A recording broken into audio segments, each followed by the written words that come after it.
빌립보서에서는 주요 주제가 격려입니다. 이 빌립보서 교회가 유럽에 세워진 최초의 교회였는데 문제가 가장 많았던 교회가 아마 고린도 교회였던 것 같습니다. 그래서 여러 가지 문제들이 많았는데 이 빌립보 교회는 그렇지는 않았던 것 같아요. 그래서 이게 순탄하게 성장하고 있었는데, 그럼에도 불구하고 그 교회에 이렇게 다툼과 갈등이 조금 있었고, 그 다음에 그 안에 이단의 가르침도 있었습니다. 그래서 바울 사도가 이 빌립보 교회, 자기가 에서 전도하고 이렇게 성장시킨 그 교회가 성장하길 원했습니다. 그래서 그리스도인의 성숙은 어떻게 이루어지는가? 근데 이 바울 사도가 말하는 건 성숙은 어떤 특별한 통찰력이나 깨달음으로 이루어지는 것이 아니다. 타인에 대한 사랑과 섬김이라는 익숙한 미덕의 꾸준한 실천을 통해서 찾아온다, 이렇게 말하고 있습니다. 그러니까 우리는 생각할 때 신령한 은사를 받아야 된다, 은연중에 그렇게 생각할 수 있어요, 그죠? 그러나 이 그리스도의 성숙은 사랑과 섬김이라는 그러한 익숙한 미덕을 통해서 우리가 조금씩 성장한다고 이렇게 말합니다. 우리가 사랑과 섬김을 통해서 그 사람에서 예수 그리스도를 발견하고 그 사람이 예수 그리스도 안에서 성장하는 걸 통해서 우리도 같이 성장하는 거거든요. 그래서 그것들이 어떻게 이루어지는가 오늘 말씀을 통해서 보여주고 있는데, 그 모습을 가장 잘 보여주신 분이 누구냐면 예수님이거든요. 여기서 그 성숙의 모습을 보여주는 사람이 여러 명 나옵니다. 디모데도 나오고 에바브라 디도도 나오고.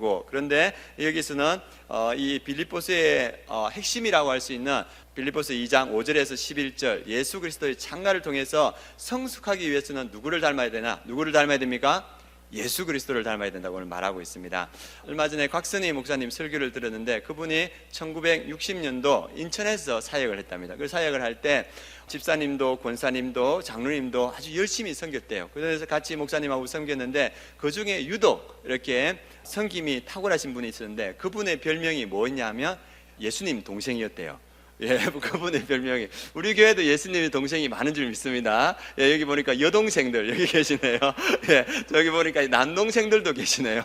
예, 예수님의 동생이었어요. 그래가지고 목사님이 어떻게 예수님의 동생이 될 수 있냐 이렇게 봤는데, 이분이 교회에 잔잔히 교회 일들을 이렇게 섬기고, 또 보니까 같이 신방을 갔는데 1960년대는 다 못 살았지 않습니까? 그래가지고 목사님을 대접할 걸 내줄 수 없는 그런 가난한 집에 신방을 가면 어떻게 하냐면 장사 미천을 가지고 있던 그 돈을 꺼내가지고 이 자리 밑에다 넣어놓고 나오는 거예요. 그게 한두 번이 아닌 거예요. 그리고 또 보니까 그 인천 지역에 있었는데, 옛날에는 이렇게 섬 지역에서 닭을 많이 키웠대요. 그래가지고 닭을 키워가지고 이 알을 육지에 보내서 지게를 지고 장에다 내다 파는 그런 경우가 있었거든요. 그래서 한 번은 보니까 이렇게 그 섬에서 달걀을 놓아가지고 지게를 지고 장에 가는데, 동네 깡패가 뒤에서 계란을 하나씩 빼는 거예요. 예, 그런데 장로님이 그걸 봤어요. 그런데 그 장로님이 아무도 못 건드는데, 그 장로님이 그 깡패 손을 딱 잡으면서 너 이거 가져가서 팔 거면 내가 계란값을 주고, 네가 이걸 먹고 싶으면 내가 사줄게, 이렇게 딱 말한 거예요. 그래 그 엄포에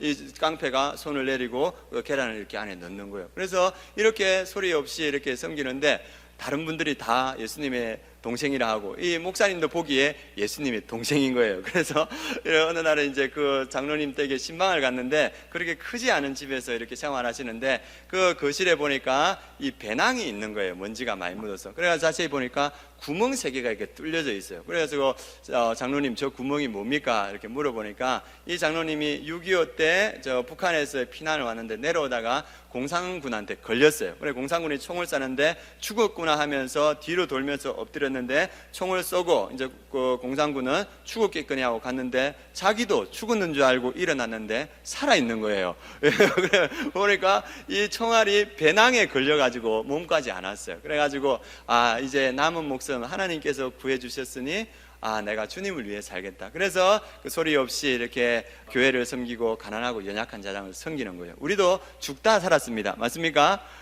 목사님이 어떻게 아셨지? 잠깐만 더 있을 줄 모르는데, 우리도 죄에 매여가지고 지옥에 갈 그런 사람들이었어요. 그런데 주님이 우리에게 은혜를 주셔서 우리를 살려주시고 이 자리에 보낸 줄 믿습니다. 누굴 위해 살아야겠습니까? 주님을 위해 살아야 되는 거예요. 우리 별명이 뭡니까? 예수님의 동생. 여기 있는 분들이 다 예수님의 동생인 줄 믿습니다. 우리 권사님들은 예수님의 여동생, 그렇죠? 우리 장로님들은 남동생, 이렇게 되는 겁니다. 그래서 우리가 예수님의 동생으로 살아야 되는데 어떻게 하면 예수님의 동생으로 살 수 있을까? 그걸 오늘 말씀을 통해서 봤으면 좋겠습니다. 제가 봤을 때 하나님께서 우리를 한 교회로 불러주셨거든요. 제가 군에 갔다 와서 이제 시험을 쳐서 대학교를 들어가고 또 대학교 옆에 있는 교회에 나가게 됐는데, 그 교회에 가보니까 되게 신기한 게 있었어요. 이 교회라는 모임이 갓 태어난 아이부터 나이가 엄청 많은 분까지 한 곳에 모여 있는 거예요. 그래서 그것도 참 신기하다. 근데 보니까 부자든 가난하든 다 모여 있고, 또 보니까 그때 제가 대학교 다닐 때 그 옆에 보니까 많이 배워가지고 은행 지점장 하시는 분도 있어요. 은행 지점장 하시는 분도 계시고, 그리고 대학 교수님도 계세요. 근데 부공대 대학 교수님 계시고, 또 택시 운전하시는 분도 계시고, 또 뭐 다양한 직업, 빈부를 막론하고 다 거기 계시는 거예요. 그리고 저 대학생이니까 가보니까 별의별 대학교 애들이 다 모여 있는 거예요. 그래서 참 교회라는 이 공동체가 참 신기하다, 이렇게 생각이 들었습니다. 그런데 주님께서 왜 우리를 이 공동체로 보내주셨을까? 같이 해보겠습니다. 성숙을 위해서, 누구 이름 같긴 한데 성숙. 주님은 우리가 한 사람이 온전히 설 수 없다는 걸 아시는 거예요. 주님이 그런 필요가 없으면 그냥 집에서 우리 한 사람 만나실 건데, 주님은 우리를 공동체, 코이노라를 보내주셨는데, 이 공동체를 통해서, 섬김을 통해서 우리 한 사람 한 사람이 성장하기를 원하는 거예요. 그래서 그 그리스도의 장성한 분야까지 성장하는데, 어떻게 성장하냐? 우리가 그리스도의 성숙은 타인에 대한 섬김과 사랑에서 오는데, 특별히 서로에 대한 격려가 있어야 됩니다. 오늘 성경은 말하고 있거든요. 서로에 대해서 격려하라. 언제나 잘 나갈 수는 없어요. 맞죠? 그죠? 어렵고 힘들 때가 있을 때, 옆에 신앙으로 바로 섰을 때 어렵고 힘든 사람들을 격려하고 도와주는 게 필요해요. 제가 중고등학교 다닐 때 친구 따라서 교회 몇 번 갔는데, 아는 형이 있었어요. 그래가지고 있었는데, 제가 이제 고등학교 갈 때 어떻게 했냐면, 시에 있는 인문계 고등학교를 갈 성적이 됐는데, 아버지께서 너 그냥 촌에 있는 학교에 가라는 거예요. 그래가지고 우리 집에서는 뒷바라지를 못 해주는 것 같다, 이런 생각이 들고, 어렸을 때부터 돈을 벌어야겠다는 생각이 들어요. 그래가지고 뭘 하면 돈을 많이 버느냐, 이렇게 보니까 원양어선을 타면 돈을 많이 번대요. 그래가지고 제가 부모님께 뭐라 했냐면, 아버지 저 학교 그만두고 원양어선 타러 가겠습니다. 고등학교 안 가고. 그렇게 했는데 교회에서 만났던 그 몇 번 봤던 그 형이 저를 부르는 거예요. 너 원양어선 타러 간다며. 그렇게 부르는 거예요. 그러면서 거기 가면 너무 힘들고, 지금은 시내 안 가도 여기 그 촌에 있는 학교 다니더라도 열심히 하면 된다, 이렇게 격려해주고 위로해주더라고요. 그래서 제가 그 시골에 있는 고등학교 나와서 이렇게 군에 와서 시험 쳐가지고 왔거든요. 제가 그 형의 격려와 위로가 없었으면 지금 어디 있겠습니까? 원양어선 위에 있었을 거예요. 원양어선 위에서 아마 고래가 됐을 거예요. 무슨 고래가 됐겠습니까? 술고래가 되겠죠.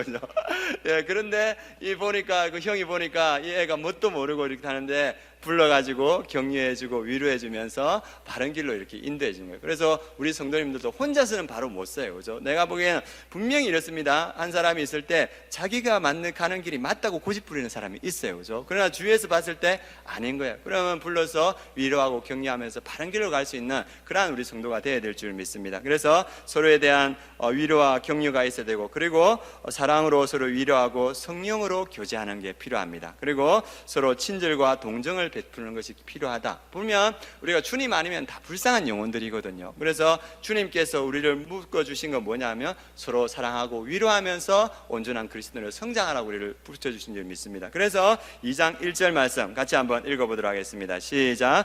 그러므로 그리스도 안에 있는 무슨 권면이나 사랑의 무슨 위로나 성령의 무슨 교제나 긍휼이나 자비가 있거든. 우리 개역 개정에는 있거든 했는데 너희들이 그렇게 하라는 뜻으로 되어 있습니다. 그래서 권면을 서로 해주고, 사랑의 위로를 해주고, 성령의 교제를 해주고, 긍휼이나 자비를 서로 베풀으라. 그게 주님께서 우리를 불러주신 거예요. 그걸 통해서 우리가 어떻게 한다고요? 성장하는 거예요. 그래서 주님은 우리가 성장하게, 서로 섬기고 사랑하면서 성장하길 원하신다, 이렇게 말하고 있습니다. 그리고 우리 교회에 보면 많이 배우신 분들이 있어요. 그죠? 또 넉넉하신 분들이 있어요. 그런데 많이 배우신 분들이 좀 그 배운 것들을 교회에 나누고, 또 넉넉하신 분들이 이렇게 나누면서 어떻게 되냐 하면, 이 나누는 분도 성장하게 되고, 그 은혜를 받는 분도 성장하는 줄 믿습니다. 주님은 그렇게 함께 성장하길 원하는 거예요. 그래서 주님은 한 공동체를 보내주셨고, 제가 이제 군대 제대하고 대학교 가기 전에 그 시골 교회를 이제 나가면서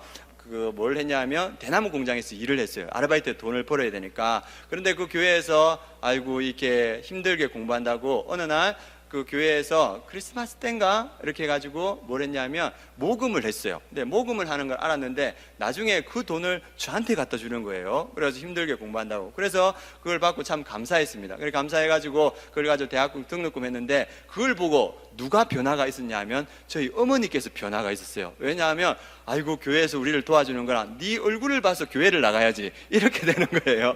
예, 그러니까 서로 도와주고 서로 베풀어 줄 때 그 모습을 통해서 변화되는 사람이 있는 거예요. 주는 사람도 변화되고 받는 사람도 변화되는 줄 믿습니다. 그리고 그 은혜로 제가 지금 목회자가 돼서 적지만은 나누고 베풀 수 있는 게 됐어요. 그래서 우리 성도님들 배운 게 많으신 분들은 이게 교회에서 나누시고 가진 게 많은 분들도 나누면서 함께 성장하고 그 은혜를 받은 사람들이 나중에는 베푸고 나누는 사람이 된 줄 믿습니다. 그래서 주님은 그렇게 우리 교회가 성장하길 원합니다. 예전에 찰스 콜슨이라는 사람이 있었어요. 이 사람이 워터게이트 사건에 끌려서 들어갔는데 닉슨 대통령의 보좌관이었습니다. 아주 똑똑했어요. 그런데 이 도청을 했는데 안 했다고 거짓말을 하다가 결국 닉슨 대통령도 하야하고 이 찰스 콜슨이라는 사람도 감옥에 가게 됐어요. 이 똑똑한 사람이 감옥에 가니까 얼마나 자존심 상하겠습니까? 그런데 이 사람의 친구였던 믿음의 사람 헤드필드나 휴스 퀴에라는 사람이 계속 찾아가서 격려하고 신앙을 갖도록 이렇게 독려하고 책도 넣어주고 그랬어요. 그런데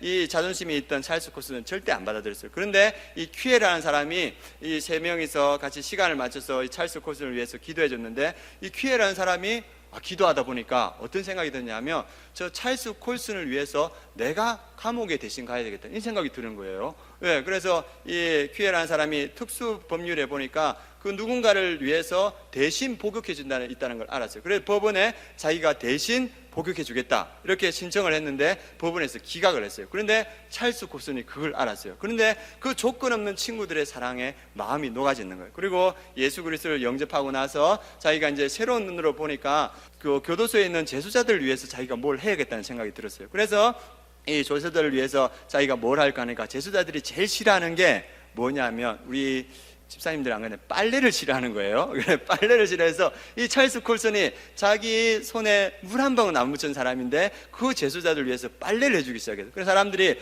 아니 저거는 가식적이다 했는데 진정으로 이 재수자들을 섬기는 모습을 보고 그 재수자들이 변화돼서 같이 기도의 모임을 만들고 그리고 섬기기 시작했어요. 그래서 찰스 콜슨이 하는 말이 뭐냐면 그 예사서전에 이렇게 말했습니다. 평생 동안 집안에서 손가락 하나 까딱하지 않던 나는 저들을 사랑하면서 인생의 진정한 행복을 발견했다. 그래서 이 사람이 출소하고 나서 교도소 그 재수자들을 위해서 뭘 해야 될까? 그래서 교도소 재수자들을 위한 선교회를 만들었어요. 그래서 수백만 명의 사람들에게 복음을 전하고 사람들을 변화시키는 사람이 됐어요. 이 콜슨의 친구 퀴에가 아니 어떻게 여러분 생각해 보십시오. 감옥에 있는데 그 사람을 위해서 그 사람 빼주고 내가 감옥에 들어가서 대신 살아주겠다. 어떻게 그런 마음이 들었을까요? 그리고 이 재수자였던 찰스 콜슨이 이 재수자들을 위해서 내가 가장 힘든 일을 도와주겠다. 어떤 마음, 왜 그렇게 마음이 들었을까? 그건 뭐냐 하면 예수님의 마음이 부어졌기 때문입니다. 오늘 말씀 한번 보십시오. 우리 5절 말씀 같이 한번 읽어보겠습니다. 시작.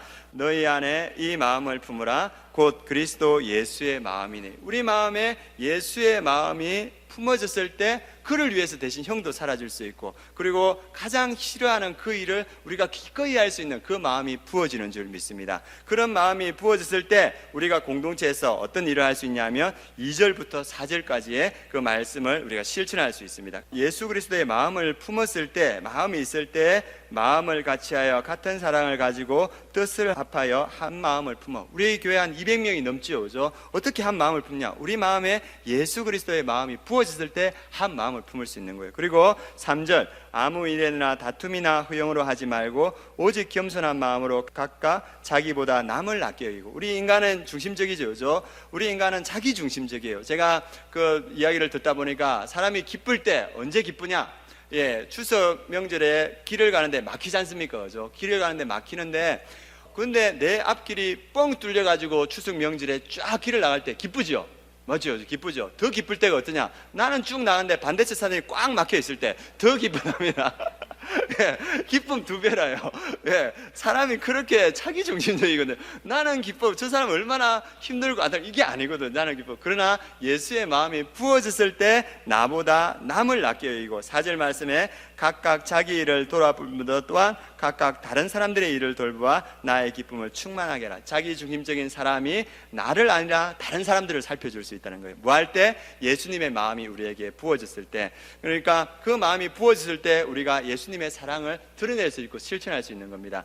그 목장 모임이 있었어요. 목장 모임이 있었는데 그 목장 모임에서 이제 진솔하게 삶을 나누다가 한 여자 집사님, 여자 목장이었던 것 같아요. 여자 집사님이 뭐라 했냐면, 내 남편이 이렇게 실직이 돼서 오랫동안 실직돼서 집에 이제 식료품이 다 떨어졌습니다. 그리고 이제 카드가 내일이면 종료가 돼서 이제 마지막 한번 식료품을 살 수 있을 것 같습니다. 기도해 주십시오. 이렇게 말했어요. 그래서 그걸 위해서 같이 기도를 했는데 그 여자 집사님 중에 한 분에게 예수님의 마음이 부어졌어요. 그래서 어떻게 했냐면 모임을 마치고 이 여집사님, 그 얘기를 들었던 여집사님이 마트에 가가지고 고기와 야채와 채소 그리고 물티슈까지 한 박스 해가지고 아무도 모르게 그 집에 배달을 시켰네요. 그래서 그걸 받았던 그 집사님, 집이 공고하고 가난했던 그 집사님이 누군지는 몰라요. 그러나 하나님이 자기를 기억해줬다는 그 사실에 감동하고 먹먹해졌다 하거든요. 그리고 나중에는 이제 상황들이 좋아져서 회복됐다 하거든요. 그분, 예수님의 마음이 부어졌을 때, 실천할 때 하나님의 영광이 드러나는 겁니다. 그리고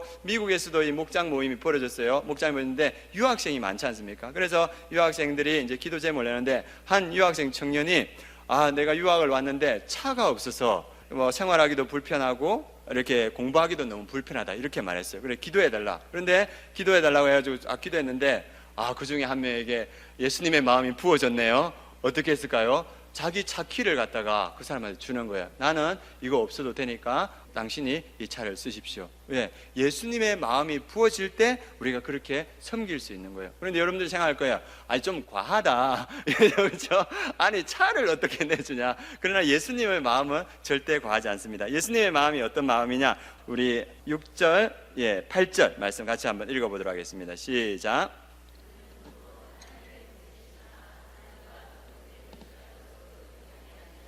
아멘. 예수님은 하나님의 본체, 하나님과 동등된 성자 하나님이지 않습니까? 그래서 하나님과 동등됐지만은 동등될 것을 취할 것을 여기지 않으시고 종의 형체를 가지사 자기 종으로 내려오셨다는 거예요. 그리고 사람들과 같이 되셨고 사람의 모양으로 나타나사 자기를 낮추시고 죽기까지 복종했다. 이 하나님의 마음이 부어지니까 생명까지 내어줬다는 거예요. 그죠? 그래서 그 청년도 예수님의 마음, 하나님의 마음이 부어지니까 그 곤란하고 어려운 그 청년을 위해서 자기의 그것까지 내어줄 수 있는 거예요. 예수님의 마음이 그런 마음인 줄 믿습니다. 여러분들, 예수님의 섬김, 예수님의 마음을 언제 잘 드러내냐 하면 마지막 만찬할 때 12명의 제자들이 있었어요. 12명의 제자들 중에서는 예수님은 다 알고 있었죠. 어떤 제자를 알고 있었냐면 자기를 배신할 제자를 알고 있었어요. 그 앞에 있었어요. 그죠? 그리고 자기를 저주하면서 3번이나 부인할 제자를 알고 있었어요. 그리고 그 제자들 중에서 예수님이 지금 십자가의 길을 가고 있는데 그 고난과 고통을 가고 있는데 제자들 중에서는 예수님이 한 자리 차지하면 좌우편에 앉게 해달라고 그 자리를 탐내는 제자들도 있었어요. 그리고 예수님은 뭘 알고 있었냐 하면 이 제자들이 자기가 고난의 자리에 있을 때 다 도망갈 걸 알고 있었어요. 그런데 예수님은 그 자리에서 어떻게 하냐면 제자들을 불러서 허리에 수건을 끼고 무릎을 꿇고 그들의 흙 묻은 발을 씻어주거든요. 그게 어디 나오냐 하면 요한복음 13장 말씀입니다. 접어놓고 우리 그 말씀을 함께 가도록 하겠습니다. 예수님의 마음, 예수님의 섬김이 어떤 건지 요한복음 13장 말씀으로 잠깐 가겠습니다. 요한복음 13장 우리 1절에서 15절 말씀, 너무 길지만 제가 한 절, 여러분들이 한 절, 예수님의 마음, 예수님의 섬김이 어떤 건지 함께 교도하겠습니다. 6월절 전에 예수께서 자기가 세상을 떠나 아버지께로 돌아가실 때가 이런 줄 아시고 세상에 있는 자기 사람들을 사랑하시되 끝까지 사랑하시니라.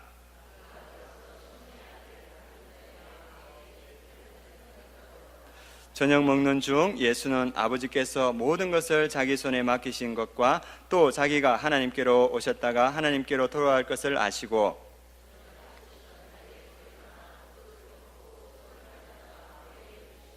이에 대하여 물을 떠서 제자들의 발을 씻기시고 그 들으신 수건으로 닦기를 시작하여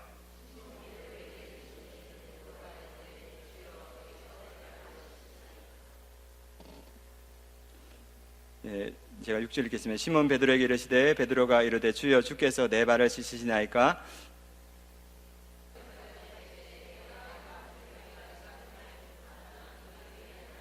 베드로가 이르되 내 발을 절대로 씻지 못하시리이다. 예수께서 대답하시되 내가 너를 씻어주지 아니하면 내가 나와 상관이 없느니라.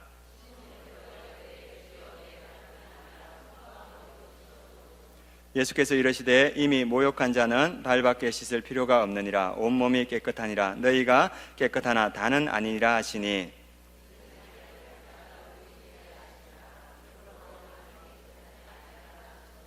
그들의 발을 씻으신 후에 옷을 입으시고 다시 앉아 그들에게 이르시되 내가 너희에게 행한 것을 너희가 아느냐?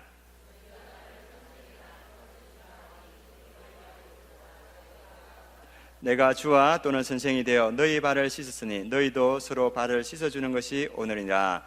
내가 너희에게 행한 것 같이 너희도 행하게 하려 하여 본을 보였노라. 예수님께서 하시는 말씀이 내가 주와 또는 선생이 되어 너희 발을 씻었으니 너희도 서로 발을 씻어주는 것이 옳으니라. 내가 너희에게 행한 것 같이 너희도 행하게 하려 하여 본을 보였노라. 예수님은 다 아셨어요. 배반할 제자가 누구였는지, 자신을 저주하고 부인할 제자가 누구였는지, 그리고 도망할 제자, 그리고 권력의 야욕을 가졌던 그 제자가 누구였는지. 그러나 예수님은 끝까지 사랑하고 섬김의 모범을 보여주거든요. 어떻게 예수님은 그런 것을 가지고 이 제자들을 섬길 수 있을까? 하나님의 마음이 예수님께 부어졌는 거예요. 그리고 그 예수님의 마음이 이 섬김을 통해서 드러났습니다. 우리 교회를 살펴볼 때 한 목사님이 그렇게 말하더라고. 교회는 꼭 이상한 사람이 있다고.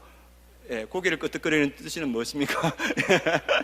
예, 교회는 꼭 이렇게 고집이 센 사람, 예, 그리고 말이 안 통한 사람, 이상한 사람이 있대요. 한번 여러분도 한번 마음속으로 저 사람 아닌가? 또 어떤 사람은 보면서 우리 교회에 이상한 사람 없는데 그렇게 생각하시는 분이 이상한 사람일 가능성이 커요. 예, 예, 예, 다양한 사람들이 있어요. 이 말이 안 통하거나 고집이 세고 또 자기 중심적이고 이런 사람들을 어떻게 사랑할까? 우리 마음으로는 사랑할 수 없어요. 그죠? 우리 마음은 사랑할 수 없고. 그런데 어떻게 사랑할 수 있냐? 예수님의 마음이 우리 안에 부어졌을 때 그 사람을 사랑할 수 있는 거예요. 예수님 마음으로 우리가 그를 볼 때 주님은 그를 위해서도 생명을 버릴 만큼 그를 사랑하셨다는 것, 그걸 깨달을 때 우리가 그를 사랑할 수 있는 거예요. 그래서 여기에 하시는 말씀이 뭐냐면, 여기서 우리 빌립보서로 다시 돌아가면 이 핵심내에 되는 말이면 너희 안에 이 마음을 품으라. 곧 그리스도의 예수의 마음이. 우리가 성도님들을 볼 때 내 눈으로 보면 그를 사랑할 수 없고 품을 수 없고 그를 이렇게 안을 수 없어요. 그러나 누구의 눈으로 보면 예수님의 마음을 가지고 그를 볼 때 그가 긍휼히 여겨지고 그를 위해서 기도할 수 있고 그를 섬길 수 있을 줄 믿습니다. 그럴 때 내가 먼저 변하고 그분도 변할 줄 믿습니다. 내가 아무리 당신은 기가 막혀서 이라면 더 막아요. 그죠? 아무리 그를 이렇게 내가 가르치려 안 되고 예수의 마음을 가지고 예수님의 마음을 가지고 그를 섬길 때 그가 변화될 줄 믿습니다. 그도 예수님의 마음을 알게 되기 때문입니다. 그래서 오늘 말씀에서는 뭐냐면 너희 안에 예수 그리스도의 마음을 품어라. 그 마음을 가지고 지체들을 섬기고 가정을 섬길 때 그 가정과 그 교회가 온전한 교회가 될 줄 믿습니다. 그리고 이 마음으로 섬길 때 예수님의 마음을 종의 모습으로 와서 섬기는 그 모습대로 우리가 섬길 때 어떤 일이 일어나는가? 9절에서 11절 말씀 같이 한번 읽어보겠습니다. 시작. 아멘. 오늘 이 말씀에 하나님의 본체였으나 자기를 비워 종의 모습으로 이 땅에 오셔서 생명까지 내어주신 예수님을 가장 높여주셨다, 영광을 드러내게 하셨다, 이렇게 말하고 있습니다. 아까 그분, 이렇게 자기의 차를 내준 분 있죠, 그죠? 그분이 잘했을까? 생각이 들었을까? 안 들었을까요? 좀 들었대요. 그리고 나서, 그런데 얼마 지나고 나서 어떤 일이 있었냐면 한 성도님들이 나와가지고 뭐라냐면 내가 당신의 학비를 대주고 싶다, 이렇게 한 거예요. 그래가지고 3년 동안 이렇게 신대원 공부를 하는데 학비와 책값을 그분이 다 대줬어요. 그래가지고 그분이 그걸 가지고 공부해서 지금은 대전에 큰 교회, 이렇게 건강한 교회, 늘사랑 교회에서 사역하고 있거든요. 주의 마음을 가지고 섬기는 자를 주님께서 기억해 주시는 줄 믿습니다. 우리 하나님도 예수님께서 모든 것을 내려놓고 종의 모습으로 와서 죽기까지 순종한 걸 하나님은 아셔요. 그래서 모든 이름 위에 뛰어난 자로 주님께서 세우신 줄 믿습니다. 우리가 품어야 될 게 뭐냐면 예수 그리스도의 마음인 줄 믿습니다. 우리 교회가 지금도 좋은 교회지만 더 온전한 교회, 더 행복한 교회 되기 위해서는 우리 한 사람 한 사람이 예수 그리스도의 마음을 가지고 교회를 섬기고 지체를 섬길 때 우리 교회가 하나님이 기뻐하시는 교회가 될 줄 믿습니다. 그리고 우리 가정에서 우리가 섬길 때 우리 마음이 아플 때가 많아요. 가족들이 마음을 아프게 하죠. 그래서 그가 한 대로 이에는 이, 눈에는 눈 하시는 분들이 여기 많을 겁니다. 그죠? 우리의 본성이에요. 그러나 우리가 예수 그리스도의 마음을 가지고 그를 대하고 그를 사랑하고 섬길 때 그가 변할 줄 믿습니다. 예전에 한번 이야기했는데 이 이모가 결혼하지 않고 이 조카를 키웠어요. 그래가지고 조카가 매일 이렇게 교회에 가니까 이 이모가 조카에게 욕도 하고 못 가게 하고 했는데 어느 날은 이제 이모가 들어가면 이모가 자기에게 또 욕을 할 것 같은 거예요. 그래가지고 그걸 하나님 도와주십시오 하고 문을 열었는데 딱 들어가는 순간 예수님의 마음이 부어졌어요. 이모에 보니까 결혼도 하지 않고 이렇게 나이 늙어가고 40이 넘었는데 눈 밑에 주름이 자글자글한 거예요. 그리고 얼굴이 피골이 상접해가지고 검버섯이 피어있는 모습을 보고 그 조카가 한마디 이모 미안해, 나 때문에 이모 너무 많이 늙었어, 이 한마디 탁 했는데 이모 마음이 녹아버렸어요. 그리고 거기서 눈물을 흘리면서 우리 안고 이렇게 울면서 조금 지나서 그 이모도 교회를 다니게 됐어요. 지금 집사님이라 하거든요. 우리가 그를 어떤 말로 이렇게 욕하고 대항해도 변하지 않아요. 그러나 우리 안에 예수 그리스도의 마음이 부어졌을 때 그 마음이 그에게 전달될 줄 믿습니다. 그 사랑이 전달돼서 그가 변하는 거예요. 우리 집에 있는 가족도 마찬가지입니다. 내가 있는 모습으로 이렇게 아무리 대해도 내가 악하게 대하면 그쪽에서 악하게 대하죠. 예수 그리스도의 마음으로 그를 대하고 그를 사랑할 때 변화가 일어날 줄 믿습니다. 그래서 우리 안에 필요한 것들이 뭐냐 하면 예수 그리스도의 마음, 예수님께서 하나님의 본체이셨고 그가 모든 것을 누릴 수 있었지만 모든 것을 버리고 종의 모습으로 이 땅에 와서 생명을 내어주신 그 모습을 본받아서 우리가 예수 그리스도의 마음을 주님께 간구하고 그 마음으로 우리 지체를 다하고 가족을 대할 때 그곳에 하나님의 영광이 나타날 줄 믿습니다. 마지막으로 한 가지 이야기만 하고 오늘 마치도록 하겠습니다.